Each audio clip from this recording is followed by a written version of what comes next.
So the question is, of a Star Rose, can Kevin Durant lead a team by himself? At this present time, no. Whoa. There's no way. Like, he has all the physical attributes and talent to lead an NBA team and be successful, but because of his mentality, because of just his, man, he's so childish. He likes to play the victim role a lot. He never likes to just step up and just fall on the sword and take responsibility for shit. He never likes to bite the bullet, and just like there's a lot of ego with him that he hasn't worked out. That to be a true leader is like, no, LeBron don't do that shit. Like, people like to talk about LeBron to and fro, but he's very selective about what he says, and like, KD gives too much emotion sometimes. Like, you'll hear him in interviews, and this be on videos, like, bro, he just threw all these motherfuckers under the bus. He has a lot of issues. One, the main one is with the decision that he's made, the repercussions of being a sellout. Ooh. So you see his energy, and yeah, they're not rocking with that shit, and that's fine. But you knew your choice, and you should have been comfortable with your choice enough to take all that backlash and still keep it professional, which he has not been able to do. He's been in his feelings since. You know what I'm saying? So it's like, with that, how much can somebody go and back you? Curry's gone. You won MVP both times, but there's still so much discord. You can't lead that team because you let your ego and you let your pride get in the way. Same situation with LeBron and with J.R. Smith. He was wrong. You didn't know what the fuck was going on. You know what I'm saying? You didn't know what was going on in that finals game, and you did not handle the ball properly in the last moments. Oh, yeah. You understand what I'm saying? Yeah. But at the end of the day, there was no debate. There was no question about whose team it was, what leadership. J.R. Smith probably came like, damn, my bad, nigga, I fucked up. With the whole Draymond and Kate, back and forth. It's like, fuck you, no, fuck you. You don't belong on this team. They were talking. He would have never fixed his lips and said that to LeBron. So it was just like, it just shows just where he's at and how people look at him and view him around the league. And it's like, at this point, since you're not mentally strong and just got your emotion in check, it's going to be hard for people to kind of fall underneath your leadership. So if he steps it up, matures, bites the bullet, then yeah. Why wouldn't I want to, play with somebody with that type of wingspan where he's pretty much unguardable? Like, he's not a leader. He can't lead a team right now. No. Correct? No. Yeah, I think he can lead a team. Lead a team to what, though? I don't know. But I'm just saying, like, I think he's good enough to lead a team by himself. It's just, you haven't seen it. Like, he's been on the team with Harden, and then it was Westbrook. And it was them three, and then it was him and Westbrook. So you never really seen him by himself. Like, you've seen LeBron by himself. That's the only person I think that's in the league right now that can lead a team by himself. Yeah.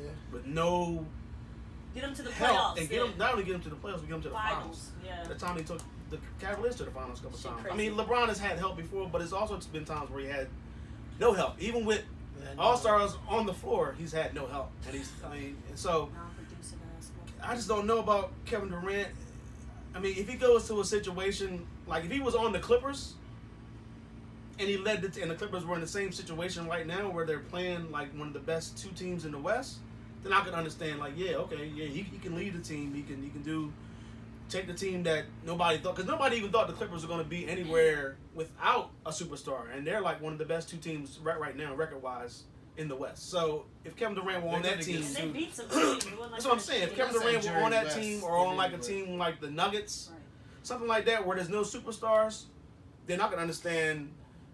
Like, okay, yeah, I think Kevin Durant can lead a team and lead the team to the playoffs and probably lead them deep into the playoffs. But the situation he's on now, he's not like, he has so many other people that could take the game-winning shot. He has a lot of people that could take the credit or take the blame or whatever it is. So he doesn't have to be the face right now of the team. Even though Steph is not there right now, or he wasn't there and he's back now, and he was like the go-to guy that you've seen out there, it's just so many issues with this team. Like, you saw, this team should not have lost 4 games in a row. That's crazy. Point blank period. So, right. I mean, you had Stephanie's that much. 2 All-Stars out there. That much. And you had and Draymond was out there for Draymond was out there for a little while. And so he got hurt. But, I mean, you had superstars out there to carry the team. I mean, this guy has to go out and score 50 points or whatever it is. But still, I think there has to be something said about his mentality, his game that's going on. Because it's just not. when Steph is not there, it's just not working for the most part. I don't know if they're just taking stuff off and they're like, okay, we don't care really about the regular season and we're just going to make it. We're going to be the second team, third team in the West anyway, or whatever. Maybe even first team in the West, and we're going to get to the finals anyway. And they don't care because a lot of teams don't care about the regular season. When you just win so much or go to the finals, a lot of times you just become lackadaisical about the regular season. But I think he needs to show something because if Steph gets hurt again, which is like you said, is known to happen. When it comes to the playoffs again and Steph is not there, he's going to have to show something. I don't know if he has extra. He's gonna have to switch gears and go to a higher gear when it comes to the playoffs because he's going to have you seen it, though? Pretty much be the go-to guy to rely on because Steph means so much to the team where he spaces the floor, he can drive to the basket, he hits threes, hits free throws down the stretch. So Steph will play defense, but other than that, I mean, Steph plays a lot. He does, but I mean, Kevin Durant just has to. At the end of the day, it's more. like who wants to play for him? Right. Who wants to I don't think he possesses that to where people are like, yeah, I'm going to step my shit up because you like LeBron exudes that when he steps on the court. I have to step my game up because I'm playing with LeBron. I just feel like there's an air that KD has that people don't want to play with him. Like the comments he made to CJ. People want to play with Steph. People want to go out Boston. People want to go out Philly. People want to, I'm not saying people, but like players want to navigate towards teams where it's a good leadership. People want to come out and play with AD.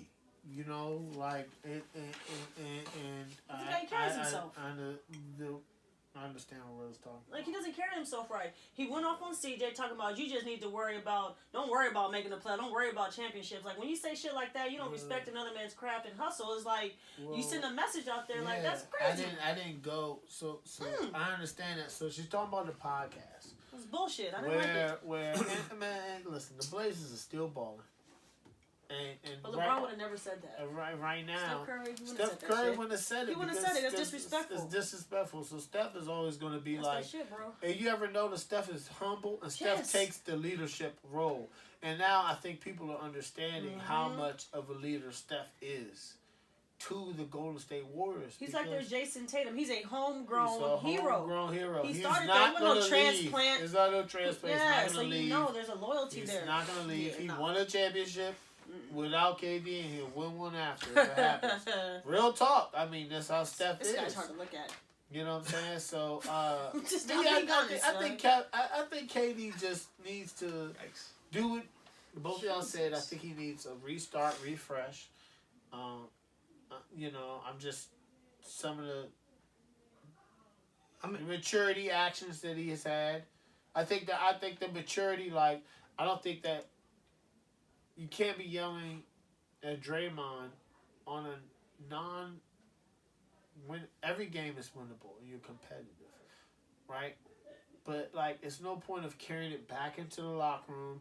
You're making a big thing on the sidelines. I understand, man. He's from Fiji. Sometimes you gotta squash it. It's mad, but you gotta just let it go, man. Let it go. Keep playing. Too much ego. Let it go. Keep playing. And I think that if KD goes to maybe like the Knicks or maybe somewhere start fresh. Well, that's a big market, man. Well, no. Start fresh. Go to. I don't see him doing Go to somebody that you can be a leader. Well, if he goes to New York, I'm pretty sure he's gonna get some body there. He has to. Like, but still, be the leader.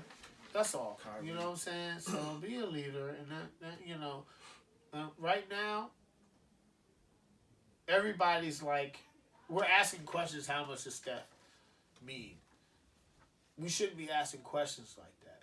You're the repeating double back finals MVP. It should not be. It double. You want it? Bing bing. Finals MVP twice. It shouldn't be no question of your leadership value.